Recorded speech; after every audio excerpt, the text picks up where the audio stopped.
itu menawarkan diri untuk menjadi tuan rumah.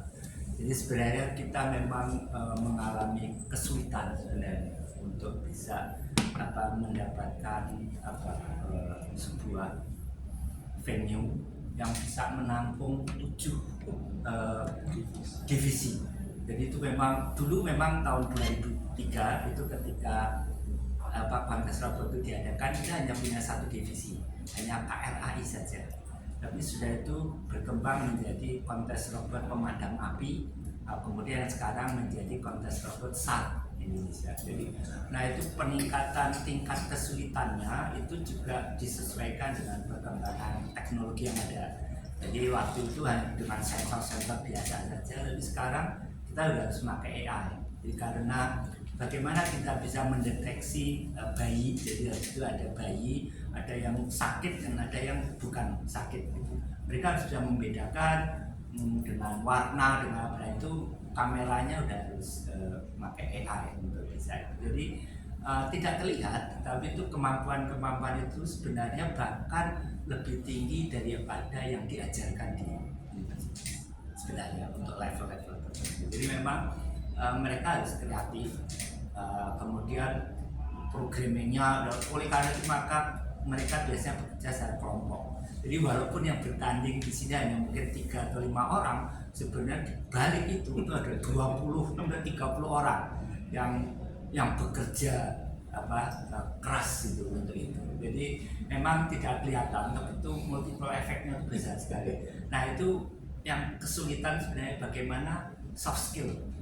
Nah soft skill itu sebenarnya yang paling lemah dimiliki oleh ilmuwan. Jadi biasanya ilmuwan terlalu dengan itu sehingga mereka kurang soft skill.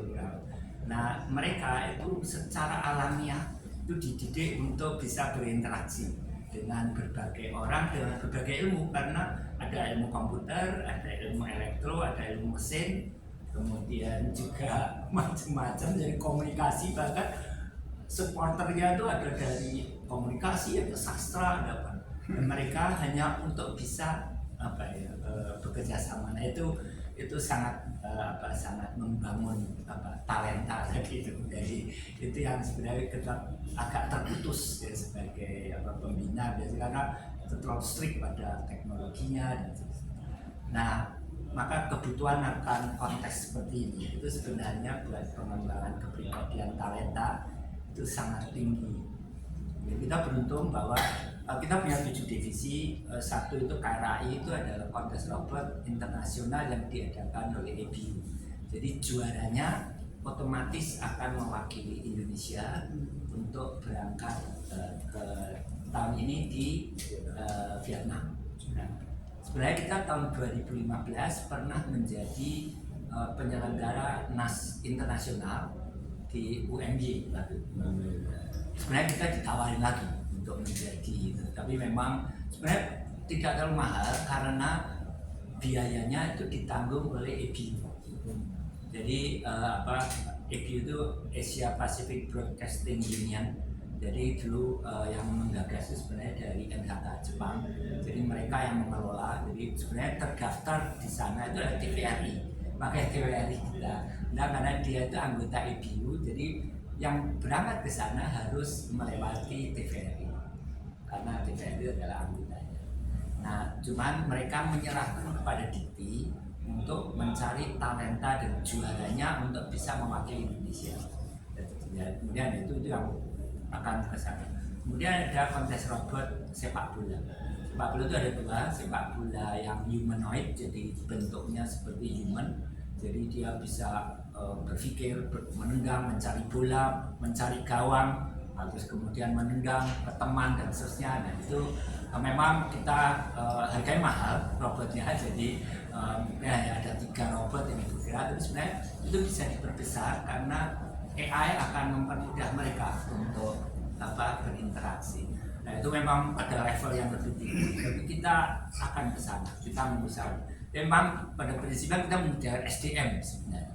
Jadi SDM belum bisa mengkaitkan dengan industri. Makanya nanti kalau Pak Tatang dan Bu Kapus itu untuk akan lebih bagus ya, karena memang kita ini memang mungkin ilmu kemampuannya terbatas, jadi kita hanya bisa melihat dari segi teknikal, jadi kita mendefine problem dan seterusnya, kemudian kita buat jadi aturan untuk mahasiswa bisa mengerjakan. Jadi memang kita belum melihat penggunaannya di dalam dunia industri dan kita memang butuh orang untuk memberikan masukan di situ, karena memang kita bukan bidangnya. Kemudian yang ada kontes robot seni tari itu mungkin di dunia baru ada di Indonesia sebenarnya. Jadi sebenarnya kita ingin mengangkat ke paling tidak ASEAN saja. Jadi kalau ASEAN itu kita bisa undang sebagai observer pada tahun nanti, mereka akan bisa ikut karena mereka juga punya seni tari relatif sama dengan Indonesia. Jadi rasanya itu akan sangat bagus.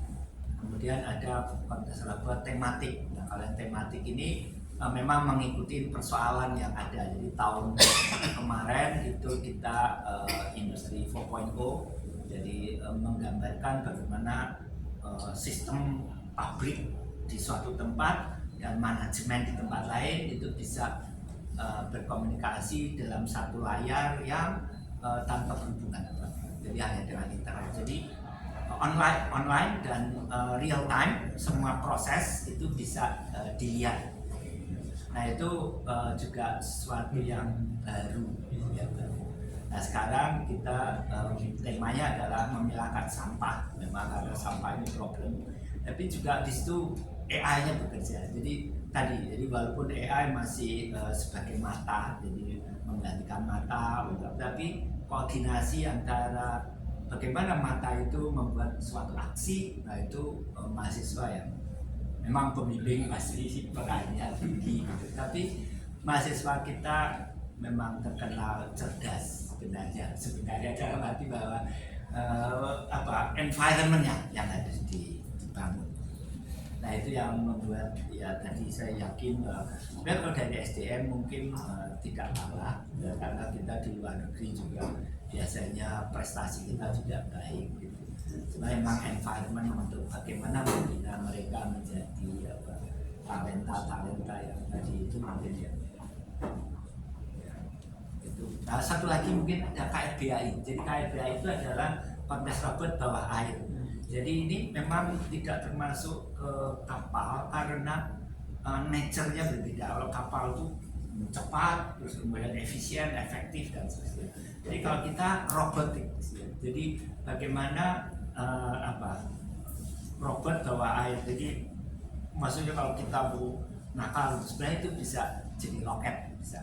Jadi untuk ya orang-orang Yaman sekarang pakai itu juga sebenarnya robot-robot. Nah ini juga seperti itu, tapi memang kita nggak boleh mengatakan itu sebagai robot tempur, tapi fungsinya bisa ke sana.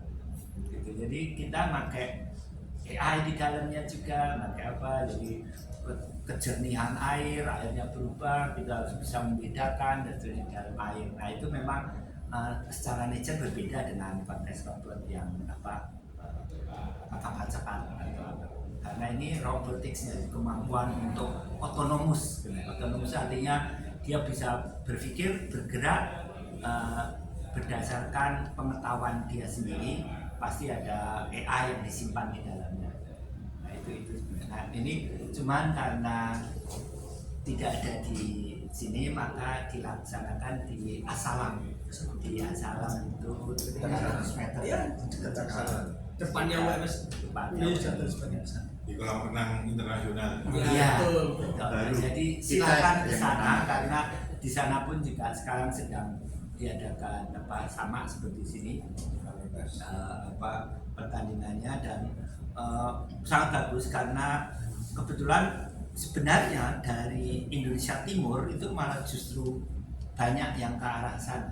Jadi sebenarnya yang ke arah sini, tapi sayang memang ini memang mereka masih perlu dibina karena kalau untuk bersaing head to head dengan yang di Jawa itu memang agak kurang. Kita sebenarnya merasa bertanggung jawab juga untuk membina mereka sebenarnya tapi memang kita sedang usahakan untuk itu. Tapi malah justru dari kayu tahun kemarin ikut, tapi sekarang rasanya tidak bisa masuk ke dalam persaingannya, karena dulu masih dalam taraf desain. Sekarang udah operasional untuk bisa melakukan tas di bawah air, jadi mengambil bola di bawah air terus kemudian memasukkan ke dalam basket itu di dalam air itu, dan harus benar. Biasanya itu karena ombaknya kan ini jadi suka belok-belok airnya keluar jalur dan seterusnya.